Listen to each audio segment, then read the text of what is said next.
امروز از حرفام خوشت نمیاد، اما وقتی متوجه منظورم میشی که هیچی جز پشیمونی برات نمونده.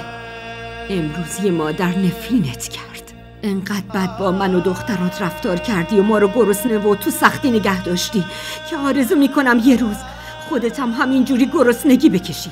یه روز پسرت همینطور باهات رفتار کنه که تو با زن و بچت و مادرت رفتار کردی.